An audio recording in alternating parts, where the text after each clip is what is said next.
Hello, my name is Matthias Cavodi. I'd like to welcome you guys to my channel. Today we're going to talk about the Fear Itself crossover, the Avengers tie-ins into it, which the crossover itself wasn't the best, at least for me. I didn't like it too much. By the time it came out, I was dealing with crossover fatigue. Marvel had been putting out consistently okay to pretty awesome crossovers during the 2000s, but when we got to Fear Itself, it just didn't feel like a well-developed story, and the tie-ins from the Avengers comic series I feel like pretty much a waste of time. They don't add to the overarching plot of Fear Itself. A lot of action and spectacle, but not much of a plot or story. Very little character development. Each one of these issues, because we're going to cover Avengers issues 13 to 17. Outside of this thing that Brian Michel Bendiga, he wrote all these issues. At the beginning, he has these interviews with the heroes before the whole tragedy of Fear Itself, where he tries to dig in deeper to show off different aspects of each character. And outside of that, there's not much to read within the story itself outside of those interviews in the introduction. So you just blast through these issues. The art, it's pretty good. We have Chris Bachalo. Love his artwork. Also John Romita Jr. Love his work there. These issues just feel like filler. They're pretty much like a shameless cash grab. The first one focuses on the fallout from the previous crossover, from the Siege crossover that put the end to the Dark Reign era of the Marvel Universe, which I really liked. Here we have Tony Stark and the Avengers pledging that they're going to help rebuild Asgard and help the Asgardians get back up on their feet again. 14, again, we get those interviews, which get old pretty quickly, especially in this situation. And here we have Thing. He's one of the the generals of the Serpent. All these hammers came out flying out of nowhere and gave villains 4-level powers.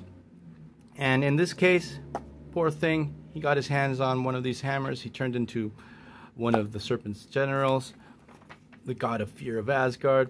And basically we have a battle between him and Red Hulk.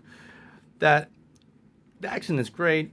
You get a lot of spectacle, as I said before, but there's virtually no story. This has very to no impact on the crossover itself. Something that I really didn't like is that they take down the Avengers Tower again. This happened in the World War Hulk crossover. We get to see it again.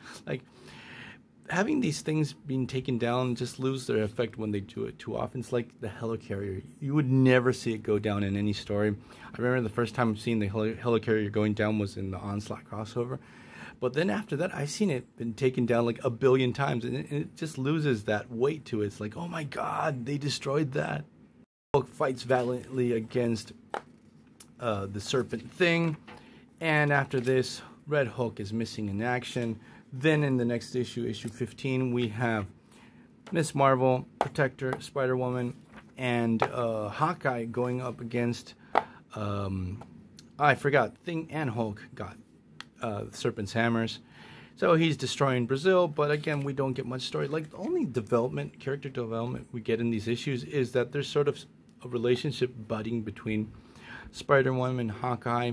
They're sort of into each other, and the whole situation of Hawkeye's ex-wife, Mockingbird, being back on the team. And that's all we get in character development. Outside of that, dumb action. It's okay. It's fun for a minute, but you feel a little bit cheated, especially for how many issues? 1, 2, 3, 4, 5 issues. So, you can do this for 2 issues, okay, but not 5, okay? That's just a shameless cash grab. And this is getting a little bit lazy at this point, so this is not his best work.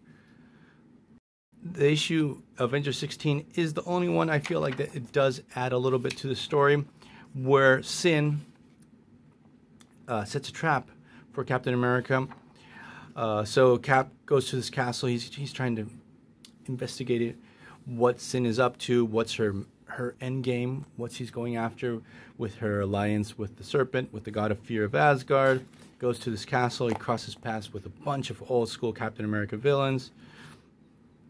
This sort of shows off the story, Sin's cunning, how smart she is, how she's able to trick and fool Captain America and Maria Hill, almost getting them killed.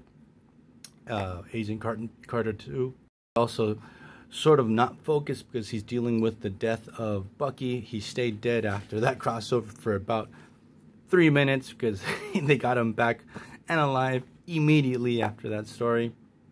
Is that Cap is sort of shaken to the core. He didn't see this coming. He was unable to stop it. I think during this time he was the head of S.H.I.E.L.D., so this happened on his guard. He sort of screwed up. 17, we have Sin with her hammer fighting against the Avengers, doing the best it can, but it's just action and you get zero story.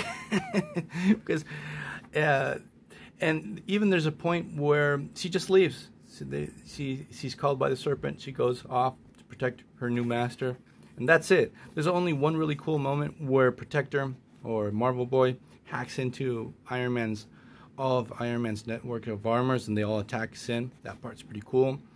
And there's a line where it's like, Tony Stark wasn't happy when I did that. But outside of that, this was just not good. It feels like a waste of time. So I'm gonna leave this video here. These Avengers tie-ins really do suck. Like, issue 16 is the only one I feel worth a while. So hope you guys like this video. See you guys next time. Bye.